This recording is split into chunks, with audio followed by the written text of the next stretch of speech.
مدد حاصل کرو کس سے؟ صبر سے اور نماز سے۔ ان اللہ مع الصابرین، جان لو کہ اللہ تعالیٰ صبر کرنے والوں کے ساتھ۔ اور سنیے، اب یہ آیت اہم ترین ہے صبر کے موضوع پر۔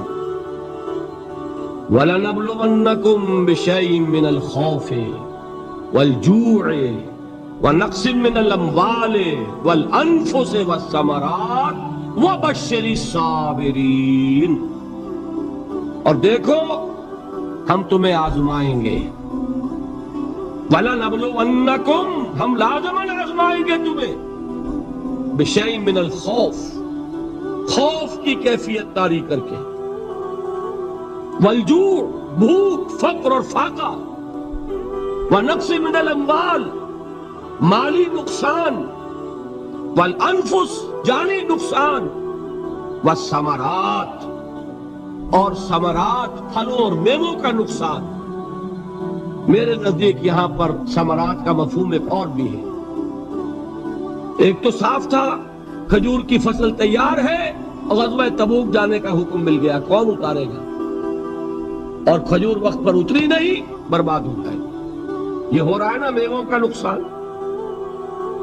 اور میرے نزدیک یہاں یہ بھی ہے، بسا اوقات بہت سی محنتوں کا نتیجہ انسان دیکھتا ہے کہ ضائع چلا گیا، میں نے 10 سال محنت کی، حاصل کوئی نہیں ملا۔ یہ ثمرات کیا ہے؟ محنتیں، محنتوں کے ثمرات کا ضیاع۔ کوشش آپ نے کی، قسمت کی خوبی دیکھیے، ٹوٹی کہاں کمن، 2-4 ہاتھ جب کے لبے بام رہ گئے۔ Be prepared.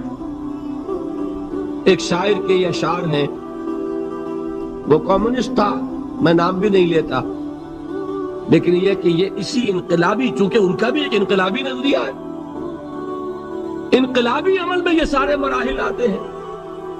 کوئی سیٹ بیک آیا فرض کیجئے، کوئی ناکامی ہو گئی، تو اپنے ساتھیوں کو دل بدھانے کے لیے یہ فصل امیدوں کی ہمدم اس بار بھی غارت جائے گی، سب محنت صبحوں شاموں کی اب کے بھی اکارت جائے گی۔ میرے نزدیک کے ثمرات کا جو لفظ یہاں آیا ہے، وَنَقْصٍ مِّنَ الْأَمْوَالِ وَالْأَنفُسِ وَالثَّمَرَاتِ، سب محنت صبحوں شاموں کی اب کے بھی اکارت جائے گی۔ دھرتی کے کونوں کھدروں میں پھر اپنے لہو کی کھاد بھرو، پھر مٹی سینچو اشکوں سے، پھر اگلی رت کی فکر کرو، پھر اگلی رت کی فکر کرو، جب پھر ایک بار اجڑنا ہے۔ ایک فصل پکی تو بھر پایا، تب تک تو یہی کچھ کرنا ہے۔ ایک مقصد ہے سامنے، انقلاب برپا کرنا ہے۔ ایک کوشش ناکام ہو جائے کوئی پرواہ نہیں، نیکسٹ، پھر تیار رہو ناکامی کے لیے۔ ایسا نہ ہو جو انگریزی میں کہتے ہیں hope for the best but be prepared for the worst.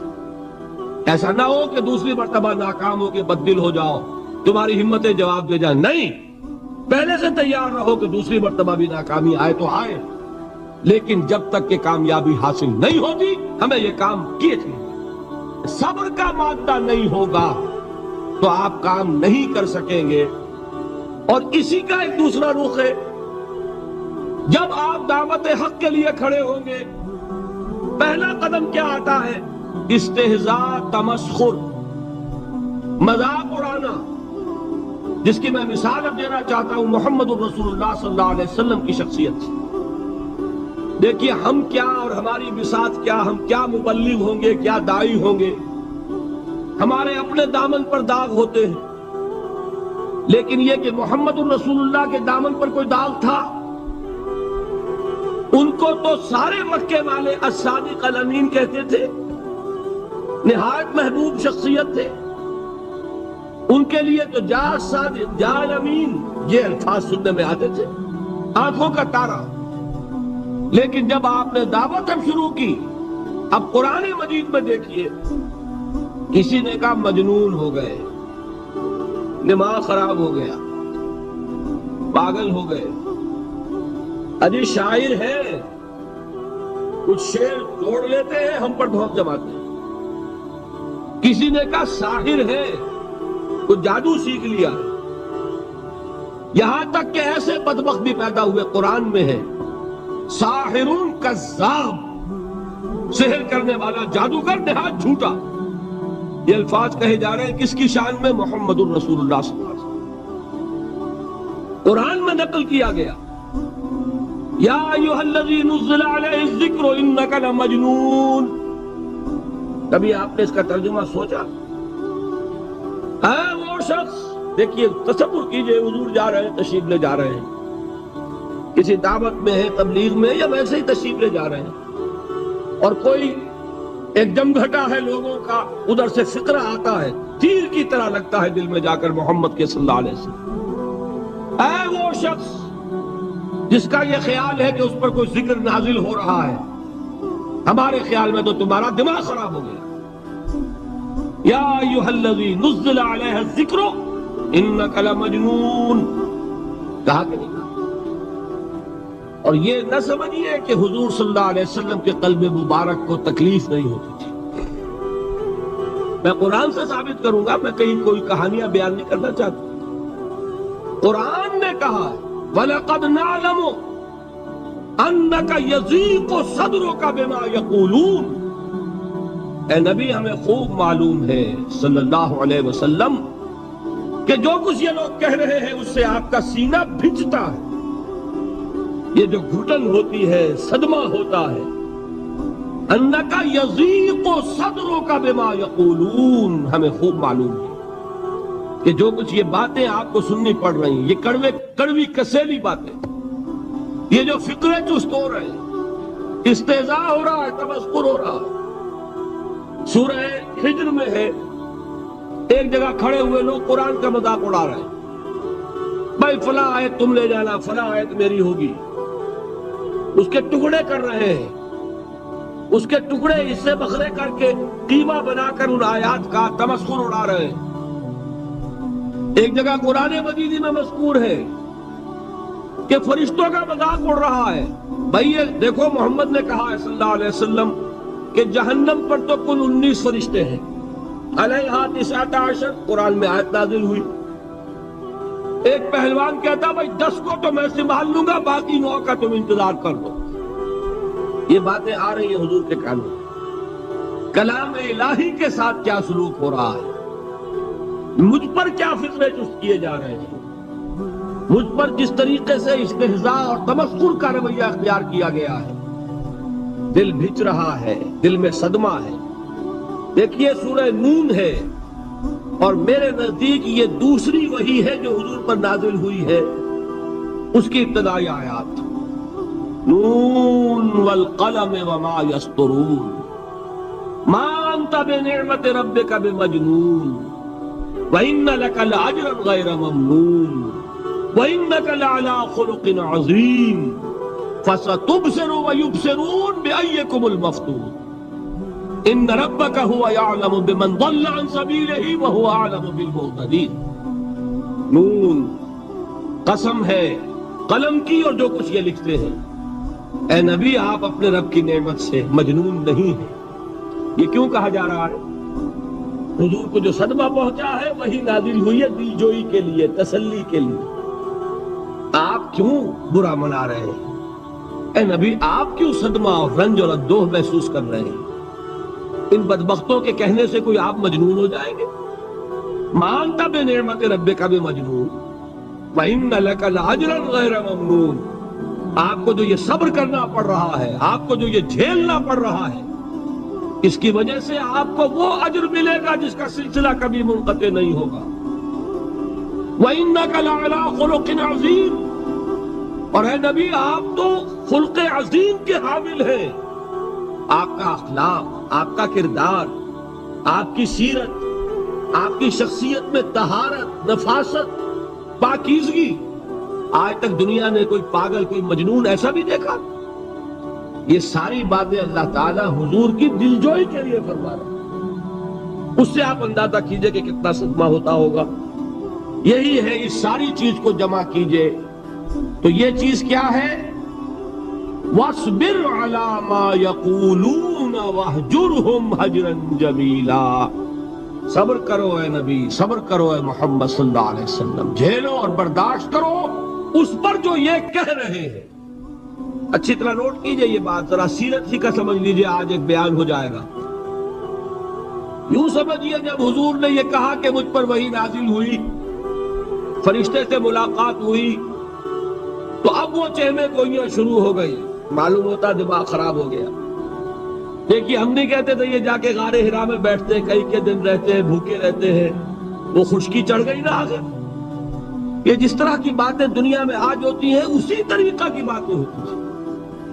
عتبہ ابن ربیعہ ایک مرتبہ آتا ہے، کیونکہ قریش کے بڑے لوگوں میں سے تھا، تو قریب آ کر بڑی اپنائیت کے ساتھ، بڑی شفقت کے ساتھ، بڑے بزرگانہ انداز میں کہتا ہے بھتیجے، حضور سے، بھتیجے اگر واقعی کسی بدروح کا سایہ ہو گیا ہے تم پر، وہ آسیب آ گیا ہے تو مجھے بتا دو، میرے بہت سے عاملوں سے تعلقات ہیں، میں کسی کو بلا کر یہ تمہاری بدروح دور کر دوں گا۔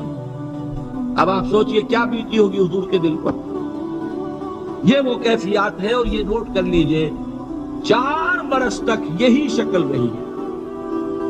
مخالفت اسی نوع سے ہوئی ہے جس کو کہتے ہیں فزیکل پرسیکیوشن، جسمانی تشدد، وہ پہلے 4 سال نہیں ہوا۔ اس کی وجہ کیا ہے کہ در حقیقت جب بھی کبھی کوئی ایسی دعوت اٹھتی ہے، اب مجھے اجازت دیجئے میں ایک لفظ انقلاب یہاں استعمال کروں، انقلابی دعوت۔ کل میں نے کہا تھا نا، ایک ہوتی ہے خالص مذہبی تبلیغ، ایک ہوتی ہے انقلابی تبلیغ۔ مذہبی تبلیغ کی سب سے بڑی مثال عیسائیت کی تبلیغ، اور انقلابی تبلیغ کی سب سے بڑی مثال اشتراکی تبلیغ۔ میں باہر سے مثالیں دے رہا ہوں، اندر سے نہیں دینا چاہتا۔ آگے یہ کہ ہی قدر گفتے باقی فکر کن، آگے انسان اپنی عقل سے کام لے، سوچے، غور و فکر کرے۔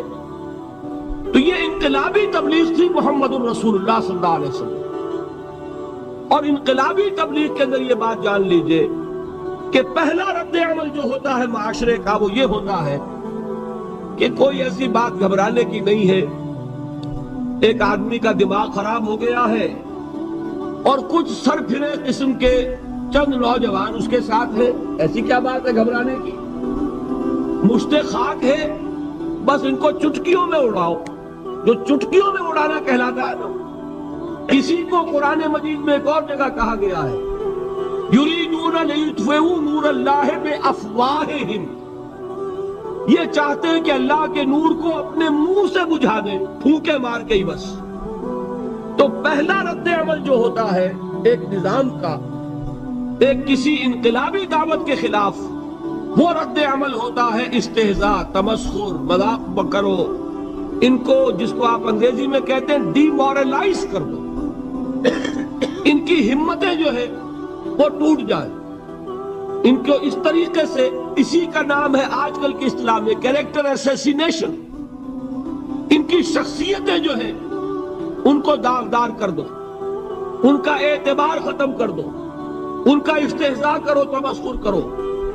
اور یہ میں آپ سے عرض کر رہا ہوں اس وقت ایک گونا فخر کے ساتھ اور اللہ تعالیٰ کا شکر ادا کرتے ہوئے کہ میں نے جو کام بھی کیا ہے اس وقت پاکستان میں، آپ نے اخبارات میں دیکھا ہوگا، بڑا دقیانوسی مولوی ہے، بیگمات کا رد عمل جو ہوا وہ آپ کے علم میں ہوگا، بڑے جو یہ جدید ہمارے روشن خیال قسم کے جو صحافی ہیں، اگر کہیں آپ نے پڑھا ہو جس طرح استہزاء ہوا ہے، جس طرح مذاق اڑایا گیا ہے، جو الفاظ استعمال کیے گئے ہیں، وہ میرے نزدیک بہت بڑی سند ہے جو اللہ کے ہاں جا کر پیش کروں گا کہ اللہ تیرے دین کے لیے، میں نے اپنے گھر سے کوئی بات نہیں کہی، میں نے جو بات کہی وہ جو شریعت محمدی کی بات ہے وہ کہی، اگر اپنی طرف سے کہیں ہو کوئی اضافہ کیا ہو تو اللہ تعالیٰ کی پھٹکار ہو مجھ پر اور لعنت ہو مجھ پر، لیکن اگر میں نے وہی کچھ کہا جو شریعت محمدی کا تقاضا ہے اور قرآن اور سنت کی بات ہے،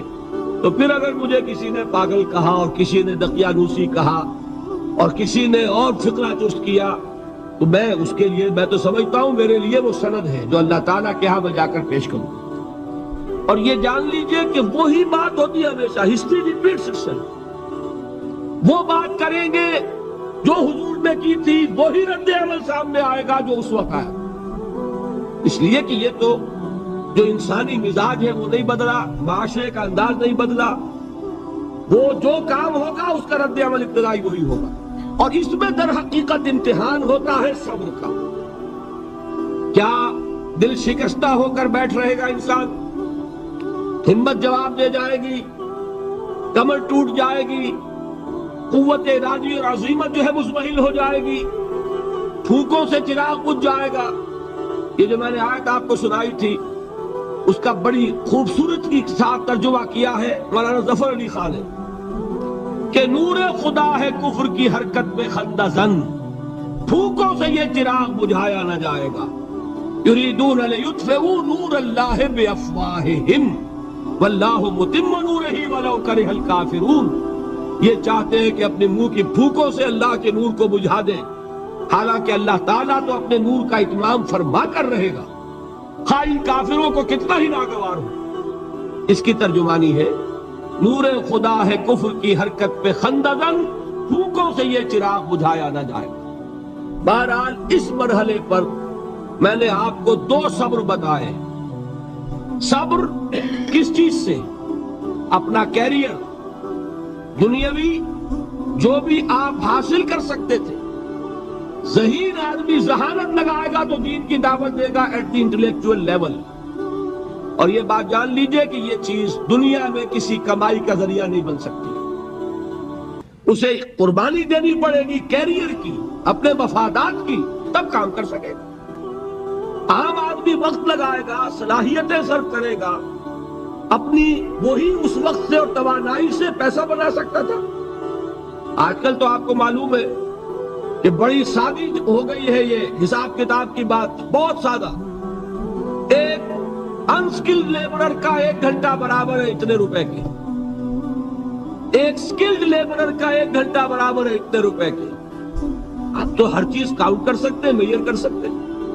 جو شخص 1 گھنٹہ لگا رہا ہے اس نے کچھ پیسہ خرچ کیا ہے نا، اسی وقت کو لگا کر وہ پیسہ بنا تھا، اسی ذہانت اور صلاحیت سے وہ کمائی کرتا. ادھر لگایا تو وہ جو کمی ہو رہی ہے اس کو برداشت کرنا، اس کو جھیلنا اور خوش دلی سے برداشت کرنا، یہ سمجھنا کہ در حقیقت یہ سب کچھ کیا ہے کہ اللہ تعالیٰ کے ہاں اس کا جو ثواب ملے گا. یہ صبر کا ایک رخ، اور استہزاء ہو، تمسخر ہو، مذاق اڑے، فقرے چست ہو، دقیانوسی کہا جائے، ریئیکشنری کہا جائے، یہ بڑے ریئیکشنری ہے، یہ بڑے پچھلے زمانے کے لوگ ہیں، اگلے وقتوں کے ہیں یہ لوگ، انہیں کچھ نہ کہو. جو کہا جائے سنو. وَاصْبِرْ عَلَى مَا يَقُولُونَ وَاهْجُرْهُمْ هَجْرًا جَمِيلًا. اور صبر کیجئے محمد صلی اللہ علیہ وسلم.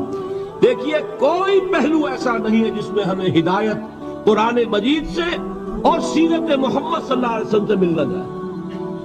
اگر اللہ تعالیٰ مقام دعوت پر فائز ہونے کی توفیق عطا فرما دے تو جو مرحلے پیش آئیں گے وہ آپ کو نظر آ جائیں گے سیرت محمدی میں صلی اللہ علیہ وسلم. اور اس وقت حضور سے جو کہا گیا اس سے آپ کے دل پر بھی، اس کے زخمی جو آپ کا دل ہے، آپ کے احساسات ہیں، اس پر مرہم رکھا جائے گا. وَلَقَدْ نَعْلَمُ أَنَّكَ يَضِيقُ صَدْرُكَ بِمَا يَقُولُونَ. ہمیں خوب معلوم ہے کہ جو کچھ آج تمہیں سننا پڑ رہا ہے اس سے تمہارا سینہ بھجتا ہے، تمہیں رنج اور صدمہ ہوتا ہے. لیکن وَاصْبِرْ عَلَى مَا يَقُولُونَ، جو کچھ یہ کہہ رہے ہیں اس پر صبر کیجئے، اس کو جھیلیے اور برداشت کہ عادت پڑے گی. پھر معاشرے کی درستی کے لیے ضروری ہے کہ بدلا ہو.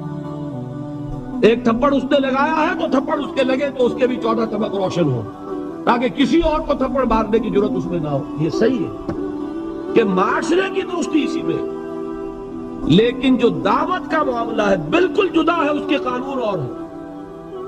حضرت مسیح کے الفاظ کیا تھے یا نہیں، بہرحال انجیل میں یہ ہے. اور میں جو بات عرض کر رہا ہوں یہ ہے کہ وہ بالکل صحیح ہے. مقام دعوت کے دوران یہی طرز عمل صحیح ہے، اور یہی طرز عمل محمد رسول اللہ نے صلی اللہ علیہ وسلم اپنے ساتھیوں کو تلقین فرمایا. وہ کیا ہے؟ وہ الفاظ جو ہے انجیل کے وہ یہ ہے کہ اگر کوئی تمہارے داہنے گال پر تھپڑ مارے بایاں بھی پیش کر دو. اگر کوئی تمہارا چغا لینا چاہے نالش کر کے تو تم اس کو کرتا بھی اتار کے دے دو. اگر کوئی تمہیں بیگار میں 1 کوس لے کے جانا چاہے تم 2 کوس اس کے ساتھ جاؤ. اس پر کہا گیا کہ یہ بڑی غیر فطری تعلیم ہے. یقیناً قانون کے اعتبار سے غیر فطری ہے، دعوت کے اعتبار سے یہ لازمی ہے. یہی دعوت کا یہی قانون ہے جو 12 برس تک مکے میں محمد الرسول اللہ نے نافذ کیا. صحابہ کو کیا حکم تھا؟ تمہیں کتنا ہی مارا جائے تم جواب میں کوئی کارروائی نہیں کر سکتے.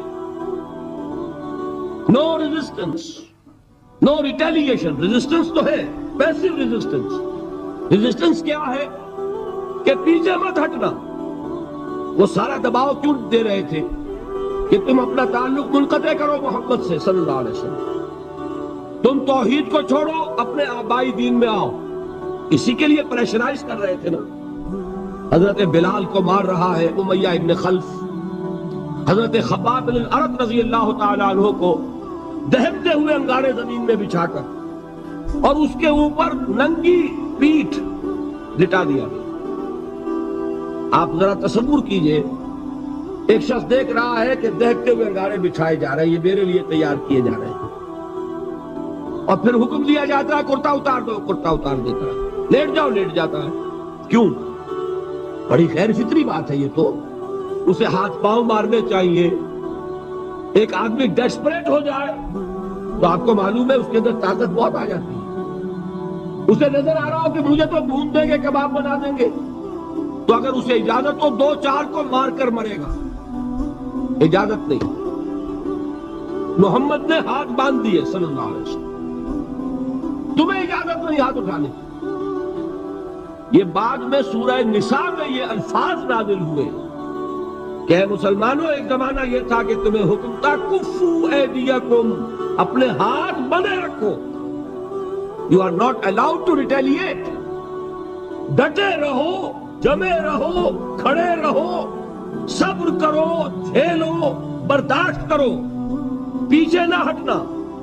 نہ محمد کے دامن کو چھوڑنا صلی اللہ علیہ وسلم، نہ توحید کا دامن چھوڑنا، لیکن ہاتھ اٹھانے کی اجازت. بتائیے کہاں گیا قانون؟ قانون تو یہ ہے کہ بدلا لو، لیکن وہ قانون تو اس وقت نافذ ہوگا جب انقلاب آ جائے گا، اسلامی حکومت قائم ہو جائے گی، تب آئے گا نا قانون. ابھی مرحلہ ہے انقلابی عمل کا، ابھی تو انقلاب لانا ہے، اسلامی حکومت قائم کرنی ہے. اس پروسیس کے تقاضے کچھ اور ہیں. اس میں جو پہلا مرحلہ ہے وہ پیسو ریزسٹنس کا ہے. صبر. یہی وجہ ہے، دیکھیے مکی صورتوں میں خود نبی اکرم صلی اللہ علیہ وسلم کو اتنے مختلف پیرایوں میں صبر کا حکم دیا گیا. کچھ مثالیں میں دے چکا ہوں. وَلِرَبِّكَ فَاصْبِرْ، اسی طریقے سے وَاصْبِرْ كَمَا صَبَرَ أُولُو الْعَزْمِ مِنَ الرُّسُلِ،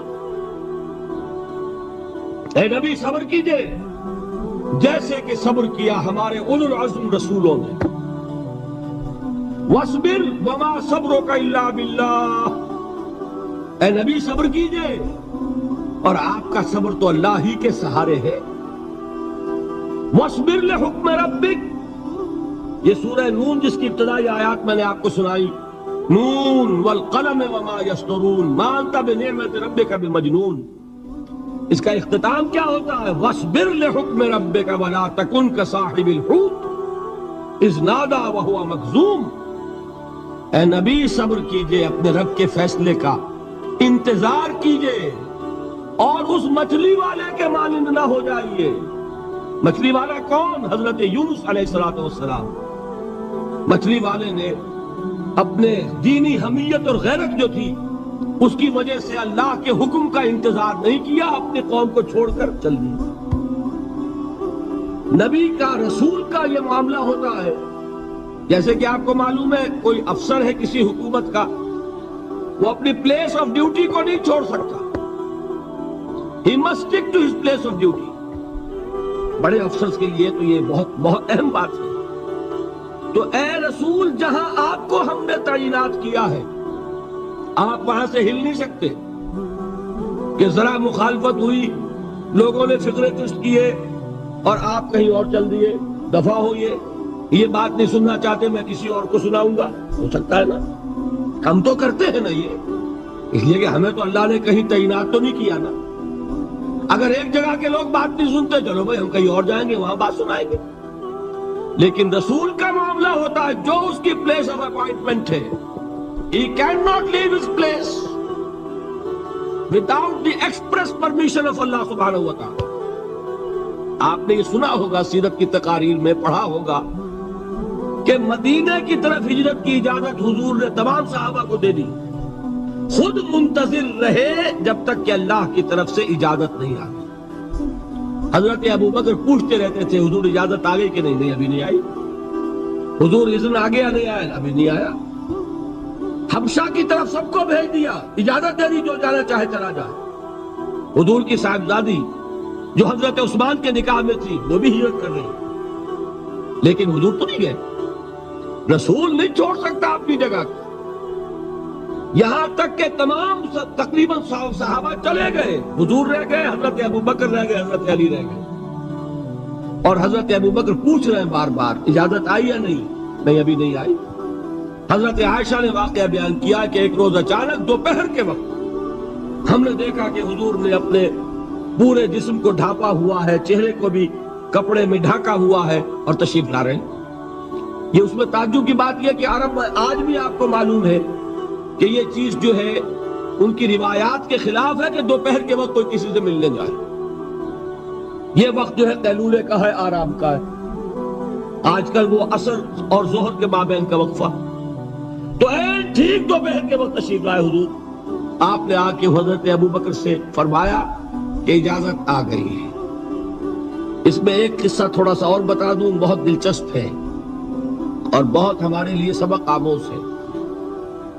حضرت ابو بکر نے بہت خوش ہو کر ایک بات کہی، حضور میں نے 2 اونٹنیاں تیار کی ہوئی ہیں. یعنی اب آپ وہ تو سوچتے تھے نا شاباش ملے گی کہ میں نے تیاری کی ہوئی ہے. میں نے 2 اونٹنیوں کو خوب کھلا پلا کے فرما کیا ہوا ہے، بڑی توانا ہے تاکہ ہم تیزی کے ساتھ سفر کر سکیں. حضور نے توقف کیا، فرمایا ہاں ٹھیک ہے، 1 اونٹنی میں استعمال کروں گا لیکن میں اس کی قیمت ادا کروں گا. حضرت ابو بکر کی آنکھوں میں آنسو آئے، روتے ہوئے کہا حضور مجھ سے یہ مغایرت، کیا یہ جان اور مال کسی اور کے لیے ہے؟ آپ مجھ سے بھی کہہ رہے ہیں میری اونٹنی جو ہے وہ بھی بلا معاوضہ آپ قبول نہیں فرما رہے. یہ ہے محمد الرسول اللہ کی غیرت اور حمیت کا. ہمارا معاملہ جو ہے دین کی دعوت و تبلیغ کے اعتبار سے بالکل مختلف بنا ہوا ہے. اسی لیے وہ عزت نہیں، وہ وقار نہیں. یہاں یہ حال ہے کہ حضور کے خسر ہیں، جان نثار ہیں، یار غار ہیں، سب کچھ ہے، لیکن وہاں بھی یہ معاملہ ہے کہ ٹھیک ہے اونٹنی کی میں قیمت ادا کروں. بہرحال میں جو عرض کر رہا تھا وہ یہ ہے کہ چونکہ رسول کو اجازت نہیں تو فرمایا گیا وَاصْبِرْ لِحُکْمِ رَبِّكَ وَلَا تَكُنْ كَصَاحِبِ الْحُوتِ. دیکھنا وہ جو یونس علیہ السلام جو انہوں نے کیا تھا، اجازت آئے بغیر وہ اپنی قوم کو چھوڑ کر کسی اور وجہ سے نہیں گئے تھے دین کی حمیت اور غیرت کی وجہ سے. یہ بدبخت بات سننے کو تیار نہیں ہے تو دفع ہو، میں کہیں اور جا کر اللہ کی بات کہیں سناؤں گا، لیکن اجازت کے بغیر نہیں جا سکتے. یہی وجہ ہے کہ پکڑ ہوئی، گرفت ہوئی اور مچھلی کے پیٹ میں رہے. وہاں وہ لا الہ الا انت سبحانک انی کنت من الظالمین، اور وہاں سے پھر اللہ تعالیٰ نے نجات دی. مچھلی نے انہیں اگل دیا ساحل کے اوپر. یہ ایک لمبی بات ہے. تو یہاں حضور سے کیا کہا گیا؟ صبر کی. اب دیکھیے ایک بات عجیب ہے، یہ ربط اپنے ذہن میں رکھیے. اللہ تو صبر کی تلقین کر رہا ہے اپنے رسول کو، اور رسول یہی تلقین کر رہے ہیں اپنے صحابہ کو. صبر کرو، جھیلو، برداشت کرو، ہاتھ مت اٹھانا، کوئی جوابی کارروائی نہیں ہوگی، بلکہ اپنے اوپر جھیلو جو کچھ جھیلنا ہے، ڈٹے رہو، پیچھے مت ہٹنا، یہ صبر ہے. لیکن ہاتھ اٹھانے کی اجازت نہیں. چنانچہ اب ذرا چشم تصور سے دیکھیے، ابو جہل اس نے جو بدترین روش اختیار کی، وہ ایک خاندان تھا حضرت یاسر، ان کی اہلیہ حضرت سمیہ اور ان کے فرزند حضرت عمار رضی اللہ تعالی عنہم، یہ غلام نہیں تھے۔ حضرت سمیہ تو کنیز تھی، لیکن یاسر غلام نہیں تھے۔ ان کی کہانی یہ ہے، واقعہ یہ ہے کہ یہ بہت نیک آدمی تھے یاسر، یمن کے باشندے۔ انہیں کو خواب میں بشارت ہوئی کہ نبی کا ظہور ہونے والا ہے مکے میں، جاؤ شاید ان کے قدموں تک پہنچ جاؤ۔ جیسے حضرت سلمان فارسی کی بات میں نے آپ کو بتائی، وہ تو خواب کی بشارت نہیں تھی، وہ ان کے غور و فکر کا معاملہ تھا۔ انہوں نے وہ جو آگ کی پوجا پاٹ ہے اس کو چھوڑا اور سفر کیا، اور پھر انہیں خبر دی ایک راہب نے کہ کھجوروں کی سرزمین میں آخری نبی کا ظہور ہونے والا ہے، جاؤ شاید قسمت یابی کرے۔ انہیں خواب آیا تھا۔ یہ یمن سے ترک وطن کر کے مکے آ گئے۔ ابو جہل کا ایک چچا تھا، بہت شریف النفس انسان، اس کے ساتھ معاہدہ کیا حلیف بن کر، اور وہ مکے میں رہنے لگے۔ اس لیے کہ یہ نوٹ کر لیجئے، مکہ اس وقت ایک قبیلے کا شہر تھا، صرف قریش۔ یا قرشی رہ سکتا تھا وہاں، یا قرشی کا حلیف۔ اگر کسی کے ساتھ اس کی، جیسے آپ کو معلوم ہے یہاں کاروبار وغیرہ کرنے میں سعودی عرب میں شراکت جو ہے وہ کسی لوکل سعودی کے ساتھ ہوگی تو آپ کر سکتے، وہ کفیل ہے، ورنہ آپ کچھ نہیں کر سکتے۔ اسی طرح کی بات وہاں تھی کہ اگر تو کسی قرشی نے آپ کو امان دی ہوئی ہے تو آپ رہ سکتے ہیں مکے میں، ورنہ نہیں۔ یا تیسرے قرشی کا غلام، غلام تو ملکیت ہی ہے اس کی، جیسے بھیڑ بکری ہے کسی قرشی کی، اسی طرح اس کے غلام ہے۔ یہ تین کیٹیگریز تھی انسانوں کی مکے میں۔ اسی کو نوٹ کیجئے کہ جو بیچارے غلام تھے وہ سب سے زیادہ ستائے گئے، اس لیے کہ غلاموں کے تو حقوق ہی کوئی نہیں تھے۔ ان کو تو اگر کوئی شخص اپنے غلام کو ذبح کر دیتا تھا تو بھی کوئی پوچھنے والا نہیں۔ بالکل ایسے ہی ہے نا، آپ کی بکری آپ نے ذبح کی، گوشت کھا لیا، کوئی آپ سے کوئی پوچھ سکتا؟ جب ملکیت ہے، آپ کی بکری آپ کی تھی، آپ نے ذبح کر دی۔ غلام آپ کی ملکیت تھا، آپ نے ختم کر دیا۔ کوئی اس میں جرم نہیں، کوئی باس پرس نہیں۔ یہ تھا حال غلاموں کا۔ بلال غلام تھے، ابو فقی غلام تھے، زنیرہ ایک کنیز تھی۔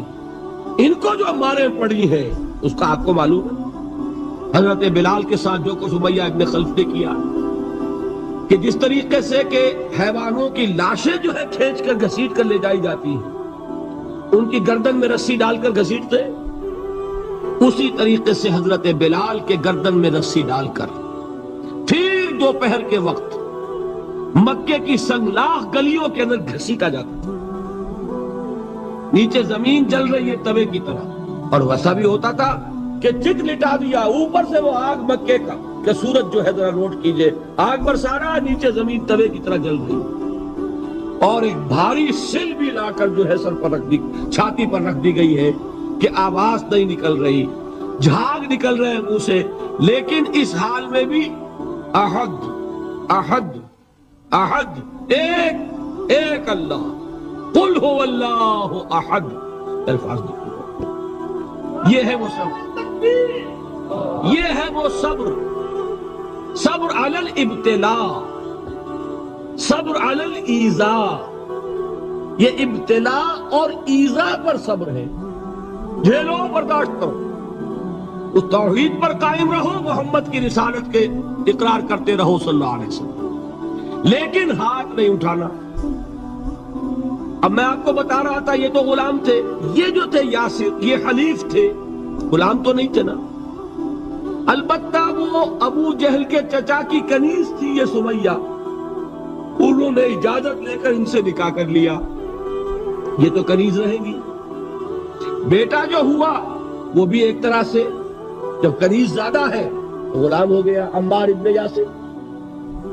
وہ جو شخص تھا بہت شریف النفس ابو جہل کا چچا، وہ مر گیا۔ اب ابو جہل جو ہے اس خاندان کا سربراہ ہے، لہذا یہ تینوں جو افراد ہیں وہ اس کے رحم و کرم پر ہیں۔ یاسر کو بھی پروٹیکشن اگر ہے تو ابو جہل کی ہے، ابو جہل جو چاہے کرے، اور سمیہ تو کنیز ہے ہی، اس کا تو کوئی حق ہے ہی نہیں، جو چاہے کرے۔ اور عمار ان دونوں کا بیٹا ہے، لہذا بدترین معاملہ کیا ابو جہل نے ان 3 افراد کے ساتھ۔ حضرت سمیہ کے ساتھ جو کچھ کیا گیا ہے آپ اس کا تصور نہیں کر سکتے۔ بالآخر جو شہید کیا ہے حضرت سمیہ کو ایذائیں دے دے کے، سسکا سسکا کے، ان کے جسم کے نازک حصوں کو جلا کے، داغ دے کر، کہتا کیا تھا؟ ایک دفعہ کہہ دو کہ میرا جو یہ بت ہے یہ بھی الہ ہے، مان لو میں چھوڑ دوں گا۔ تنگ آ گیا، کسی طریقے سے ایک دفعہ کہہ دو پھر میں چھوڑ دوں گا۔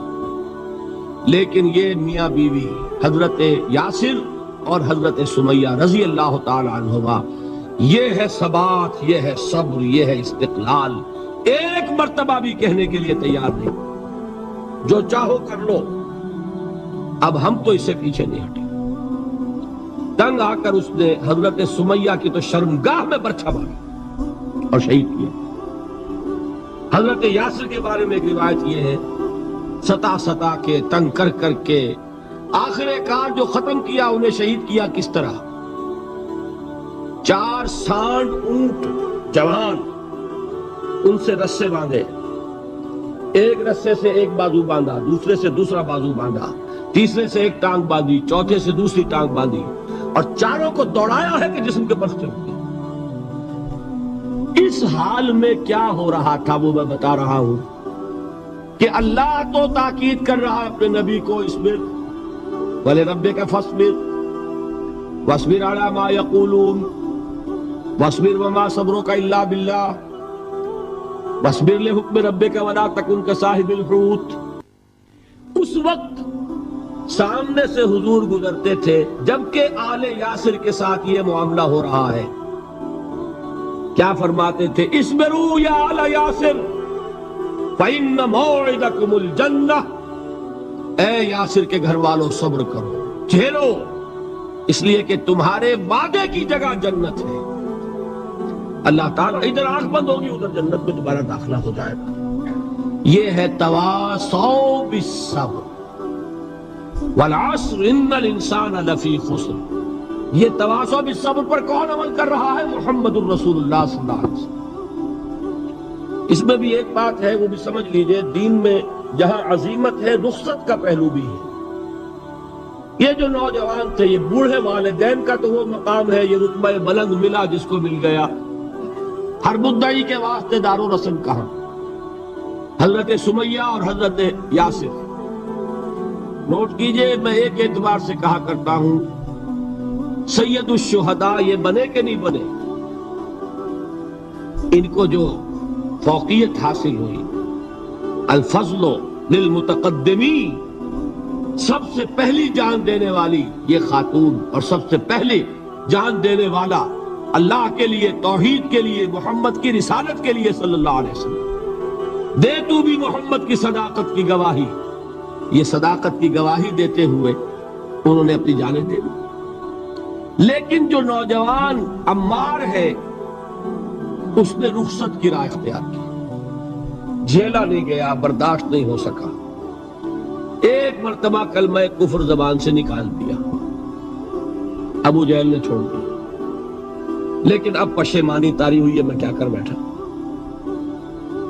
اس کے بعد انہوں نے اپنے آپ کو ایک ستون سے باندھ لیا کہ حضور ہی آ کر مجھے اگر یہاں سے کھولیں گے تو میں کھلوں گا، ورنہ میں یہی اپنے آپ کو ہلاک کر دوں گا، مجھ سے کیا ہوگا۔ حضور خود تشریف لائے، دست مبارک سے کھولا، کہا کہ یہ بھی دین میں اجازت ہے، کلمہ کفر کہہ کر جان بچا لینے کی اجازت ہے۔